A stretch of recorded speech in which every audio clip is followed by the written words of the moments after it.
তো আবারও নিয়ে চলে এসেছি তোমাদের জন্য উচ্চ মাধ্যমিক দর্শন 2025। 2025 সালে যে সমস্ত শিক্ষার্থীরা পরীক্ষা দিতে চলেছ তাদের জন্যে দর্শন সাবজেক্ট একটা অন্যতম। আর সেই সাবজেক্টের 3 নম্বর চ্যাপ্টারে রয়েছে আমাদের বচনের বিরূপতা বা বচনের বিরোধিতা। এই যে চ্যাপ্টার, সেই চ্যাপ্টারে রয়েছে মূলত 4 নম্বর, 2 নম্বর এমসিকিউ আর 2 নম্বর এসএকিউ। এই এমসিকিউ তোমরা জানো, এমসিকিউ হচ্ছে একটা প্রশ্ন দেওয়া থাকবে, সেখানে একাধিক উত্তর দেওয়া থাকবে, সেই উত্তরগুলোর মধ্যে যেটি সঠিক সেইটা তোমাদেরকে নির্বাচন করতে হবে। আর এসিকিউ হচ্ছে শর্ট অ্যান্সার কোশ্চেন, সেখান থেকে তোমরা কি করবে, কোনো একটা প্রশ্ন বলে দেওয়া থাকবে, সেই প্রশ্নের উত্তর তোমাদেরকে দিতে হবে নিজের থেকে। তো চলো আজকে দেখে নেওয়া যাক যে বচনের বিরোধিতা বা বচনের বিরূপতা এই যে চ্যাপ্টার, সেই চ্যাপ্টারটাই কি আছে।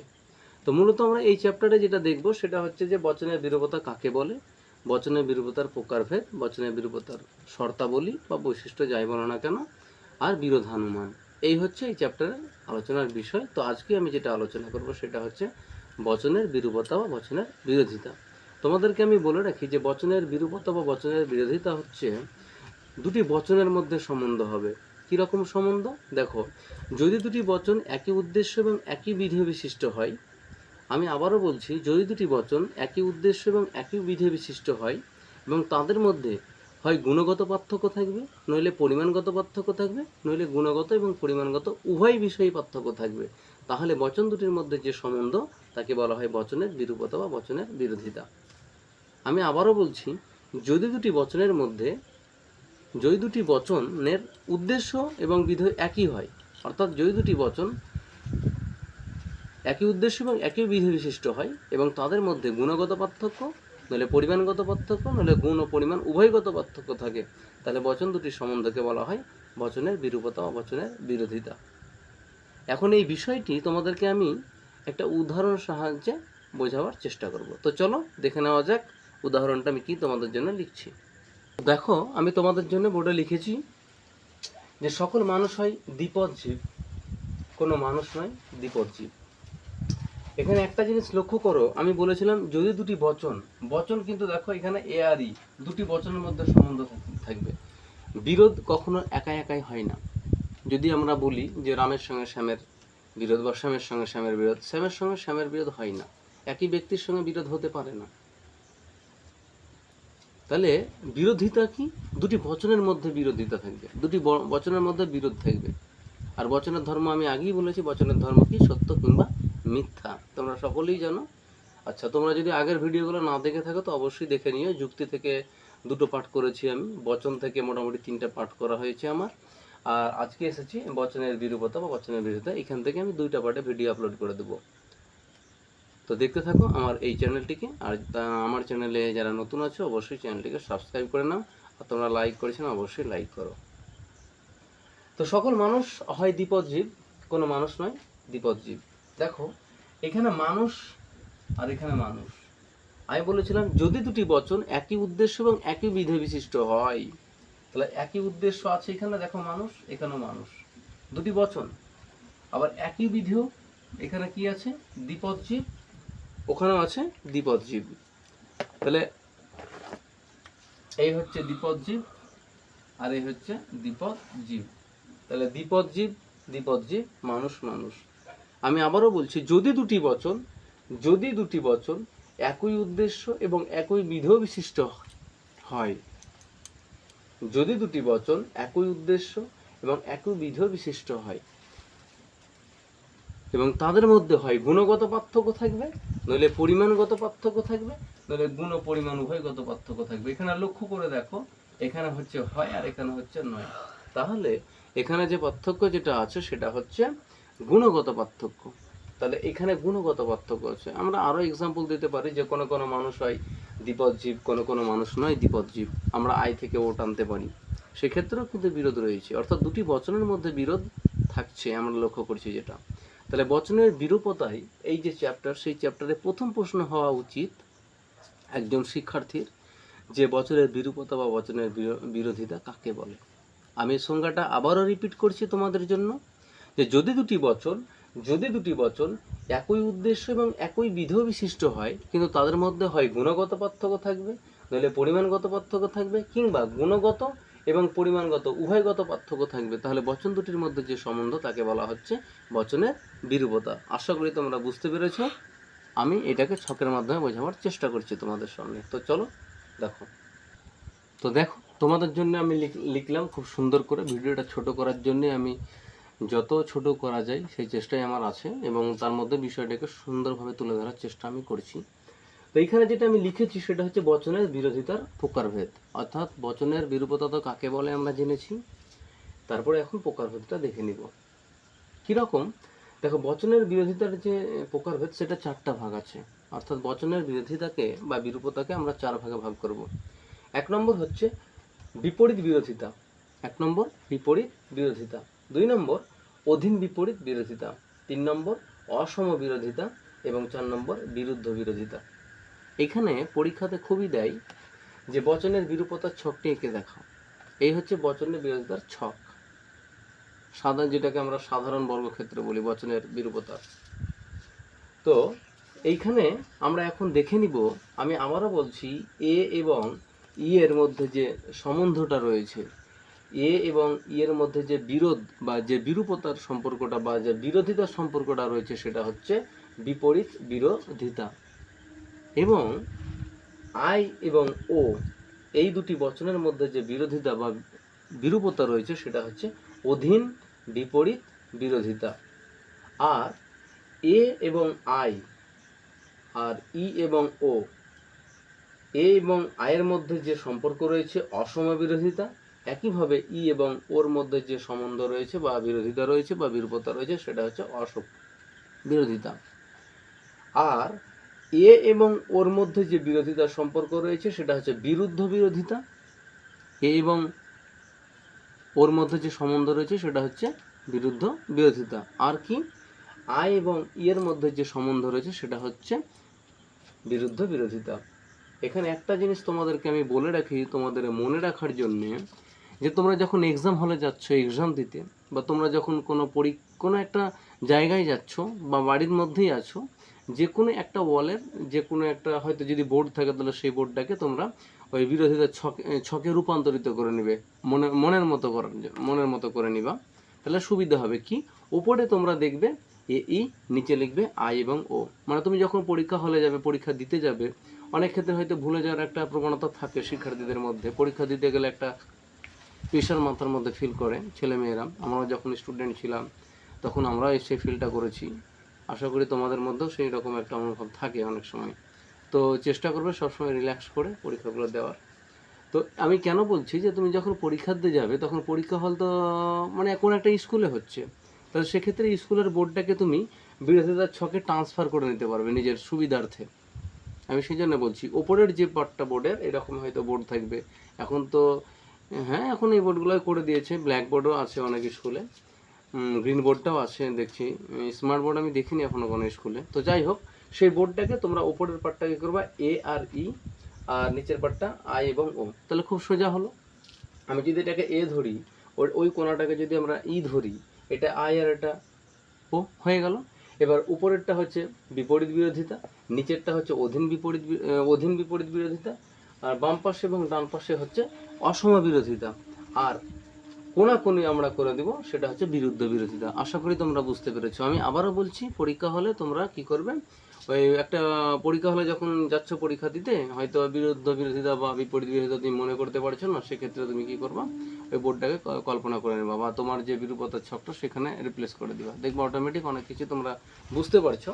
তো এখন প্রশ্ন হচ্ছে যে আমরা তো বিরূপতার ছকটা মোটামুটি দেখে নিলাম, যে বচনের বিরূপতা বা বচনের বিরোধিতাকে 4টা ভাগে ভাগ করছি। 1 নম্বর হচ্ছে বিপরীত বিরোধিতা, অধীন বিপরীত বিরোধিতা, অসম বিরোধিতা এবং বিরুদ্ধ বিরোধিতা। তাহলে বচনের বিরূপতা বা বিরোধিতা কয় প্রকার কি কি এখান থেকে তোমরা জেনে গেলে। এবার 2 নম্বর পার্ট হচ্ছে বিরূপতা, মানে বচন। হ্যাঁ, আরেকটা জিনিস তোমাদের বলার আছে, অবশ্যই বলে দেই। এ এবং ই এর মধ্যে, এই যে এ এবং ই এর মধ্যে যে সম্পর্কটা সেটা তো আমি বলে দিচ্ছি বিপরীত বিরোধিতা। দেখো, এ এবং ই এখানে অতিবর্তী সম্পর্কে আবদ্ধ, অর্থাৎ এ এবং ই হচ্ছে পরস্পর অতিবর্তী। আর আই এবং ও হচ্ছে পরস্পর অনুবর্তী। পরীক্ষায় থাকে কিন্তু যে এ বচনের অতিবর্তী বচন কোনটি, তাহলে এ বচনের অতিবর্তী বচন হচ্ছে ই। যদি বলে ই বচনের অতিবর্তী বচন কোনটা, তাহলে এম।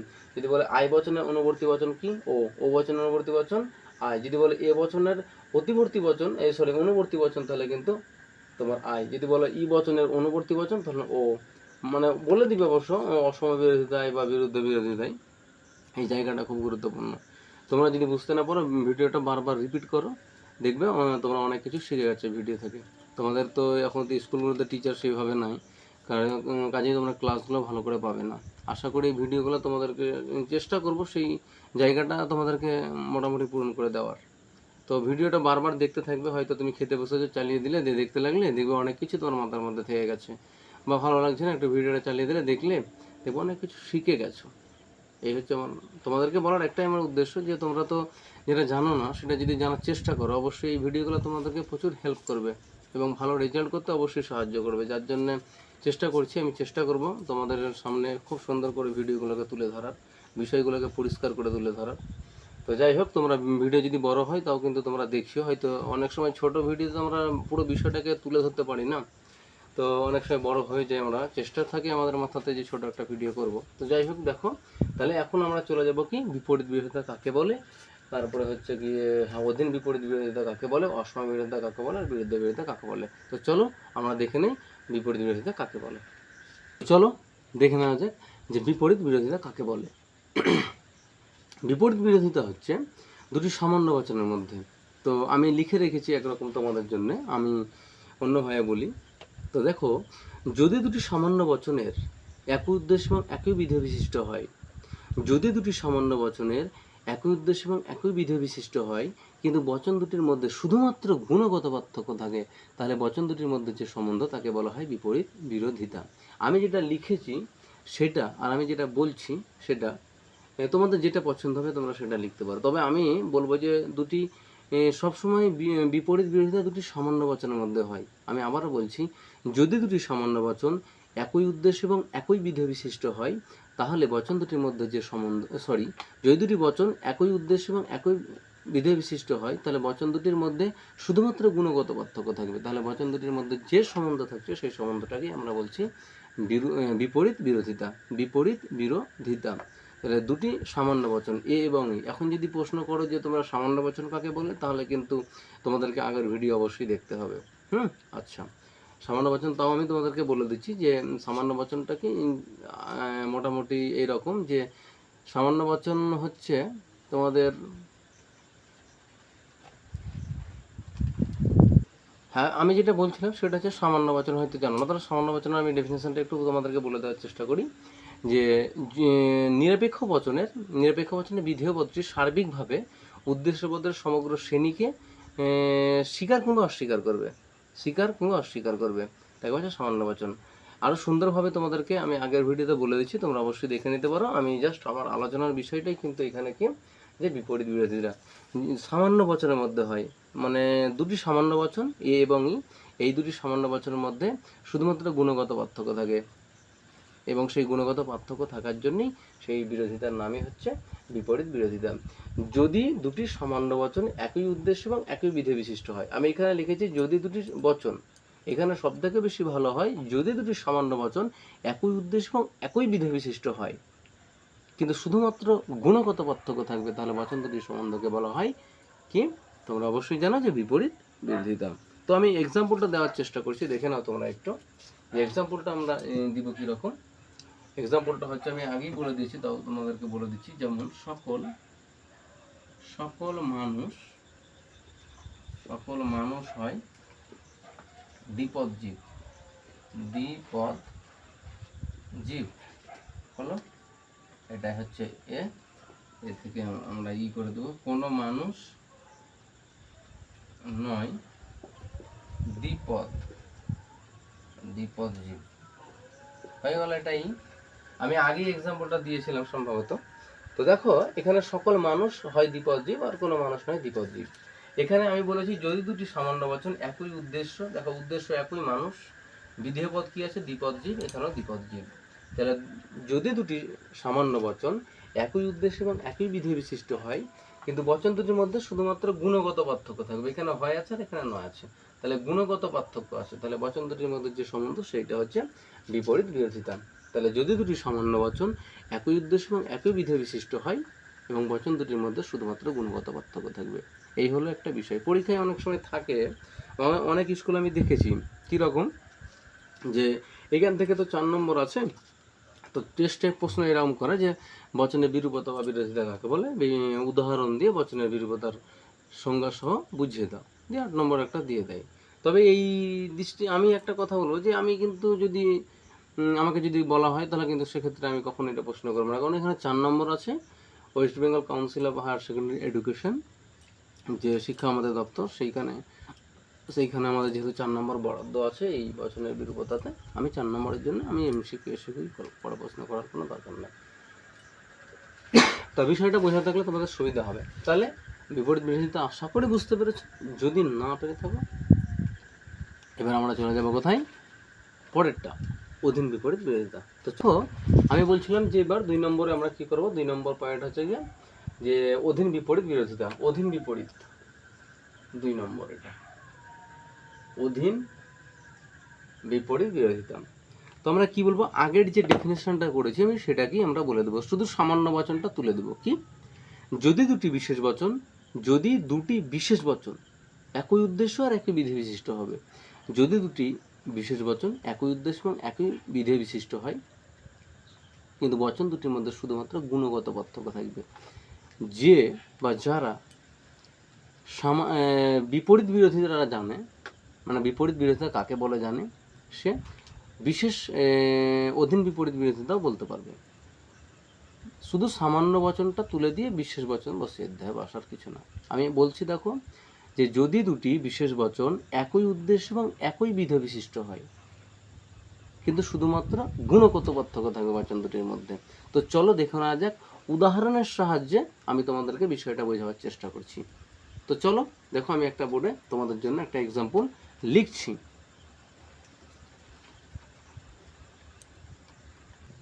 কিভাবে উদাহরণের সাহায্যে বিষয়টাকে আমরা বোঝাই বা বুঝবো সেটা তোমাদেরকে আমি দেখাচ্ছি।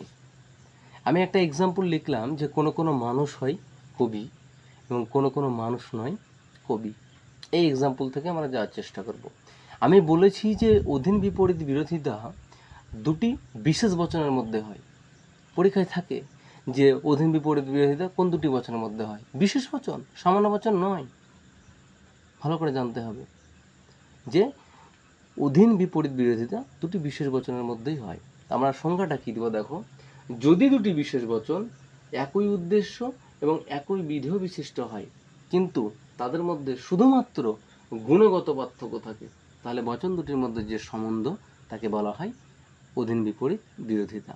আমি আবারও বলছি, যদি দুটি বিশেষ বচন একই উদ্দেশ্য এবং একই বিধেয় বিশিষ্ট হয়, কিন্তু বচন দুটির মধ্যে শুধুমাত্র গুণগত পার্থক্য থাকে, তাহলে বচন দুটির মধ্যে যে সম্বন্ধ তাকে বলা হয় অধীন বিপরীত বিরোধিতা।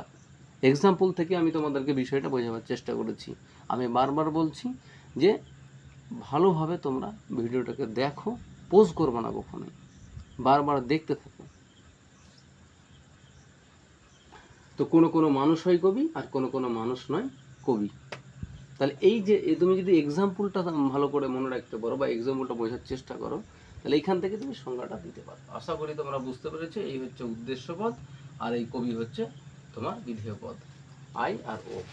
হয়ে গেল, তাহলে অধীন বিপরীত বিরোধিতা হয়ে গেল আমাদের। এবার আমরা চলে যাব কোথায়, একই রকমভাবে অসম বিরোধিতা আর বিরুদ্ধ বিরোধিতা। তো চলো ওই দুটো দেখে নেওয়া যাক। তোমাদের জন্য এক্সাম্পল লিখে রেখেছি, দেখো ভালো করে দেখে নাও তোমরা।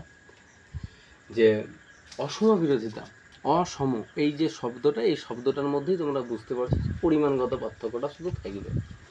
তো অসম বিরোধিতা আমাদের বাম পাশ হবে, মানে একটা বোর্ডকে তুমি যদি ধরো, যদি এই পাশ আর ও পাশ ধরো, তাহলে কিন্তু এটা অসমের মধ্যে পড়ে, এ ই আই আর ও। তাহলে অসম এখানে আসছে, অসম ওখানে আসছে। আমি এটা তোমাদেরকে বারবার বলেছি, যাই হোক। তো একটা বোর্ডকে কল্পনা করে নেবো, অটোমেটিক তোমাদের মনে থেকে যাবে। তো দেখো অসম বিরোধিতা কি হবে, এর আগে আমরা দেখলাম যে দুটি সামান্য বচন আর বিশেষ বচন, এখানে কিন্তু আমরা বলতে পারবো না। এখানে আমরা ঠিক এরকম বলবো যে যদি দুটি বচন একই উদ্দেশ্য এবং একই বিধেয় বিশিষ্ট হয় ও গুণও একই হয়, গুণ একই, গুণ দেখো গুণও একই, অর্থাৎ যদি দুটি বচন একই উদ্দেশ্য এবং একই বিধেয় বিশিষ্ট হয় ও গুণও একই হয়, শুধুমাত্র পার্থক্য কি পরিমাণগত পার্থক্য, তাহলে বচন দুটির মধ্যে যে সম্বন্ধ তাকে বলা হয় অসম বিরোধিতা। অসম মানে পরিমাণের দিক থেকে শুধু পার্থক্য থাকছে, আর কিছু না, গুণটাও একই হয়ে যাচ্ছে। অর্থাৎ যদি দুটি বচন একই উদ্দেশ্য একই বিধেয় বিশিষ্ট হয় এবং গুণও একই হয়, শুধুমাত্র পরিমাণগত পার্থক্য থাকে, তাহলে বচন দুটির মধ্যে যে সম্বন্ধ তাকে বলা হয় অসম বিরোধিতা। এইখানে তোমরা একটা লক্ষ্য রাখবে যে দুটো করে এক্সাম্পল দিবা, কিন্তু এর সঙ্গে এর সঙ্গে আয়ের দিবা আর ইর সঙ্গে ওর, একটা দিবা না, একটা দিলে ভুল হওয়ার সম্ভাবনা আছে, আমি বলে দিলাম। কোন টিচার কীরকম দৃষ্টিভঙ্গি থেকে দেখবে সেটা কিন্তু খুব ডিফিকাল্ট। কারণ তুমি টেস্টে এক্সাম দিয়ে টেস্টের পরীক্ষা দিলে বেরিয়ে গেলে, কিন্তু দেখা গেলো ফাইনালি যে ফাইনাল এক্সাম দেওয়ার পরে হয়তো প্রশ্ন খাতাটা তোমার খাতার এমন একটা টিচারের কাছে গেলো যে দুটো এক্সাম্পল চাইছি, অবশ্যই যৌতিক যিনি চাইবে, অবশ্যই সেই জন্য তোমাদেরকে বলছি আমি যে দুটো এক্সাম্পলই তোমরা দিবা। দেখো আমি একটা লিখেছি যে কোনো মানুষ নয় দার্শনিক, কোনো মানুষ নয় দার্শনিক, তাহলে মানুষ উদ্দেশ্য পদ, এখানে মানুষ উদ্দেশ্য পদ, দার্শনিক হচ্ছে তোমার বিধেয় পদ আর দার্শনিক হচ্ছে বিধেয় পদ।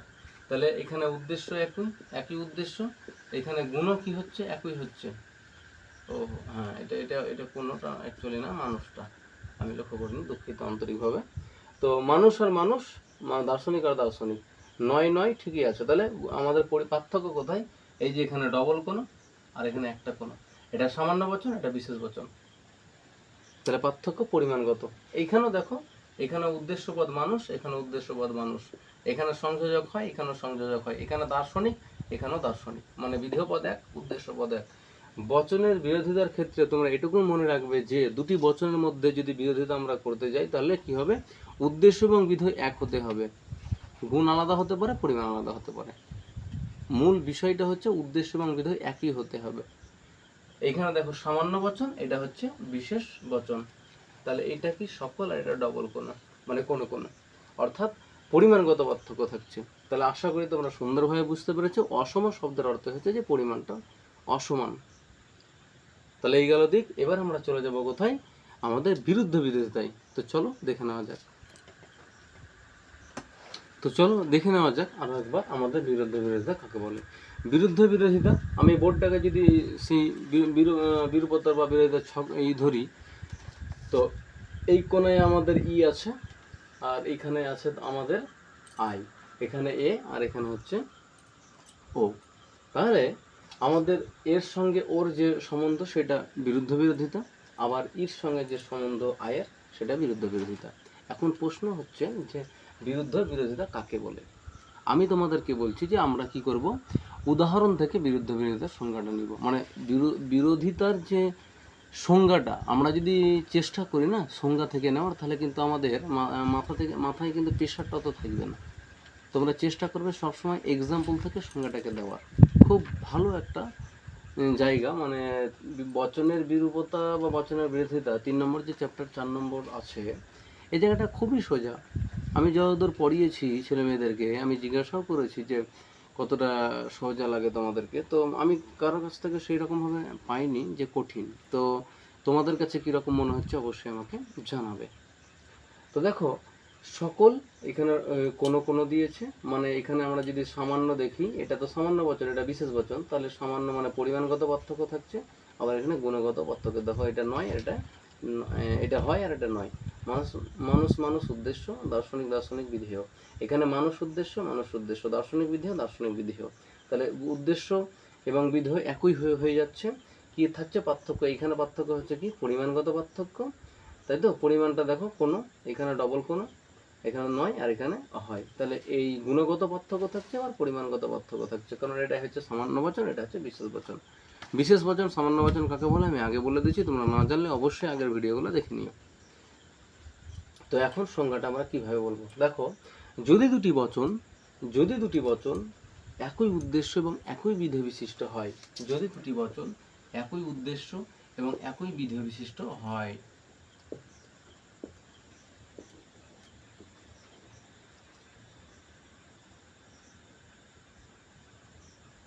হয়ে গেল, একই উদ্দেশ্য এবং একই বিধি বিশিষ্ট হয়ে গেল। আর কি, আমাদের পরিমাণগত এবং গুণগত দুটোই পার্থক্য থাকবে। দেখো এখানে সকল আছে, এখানে কি আছে ডবল কোণ, এখানে কি আছে একটা কোণ, এখানে ডবল কোণ, এখানে হচ্ছে তোমার নয় আর এখানে হচ্ছে হয়, এখানে নয় আর এখানে হয়, তাহলে হয় নয় আলাদা, সংযোজক আলাদা, গুণ আলাদা।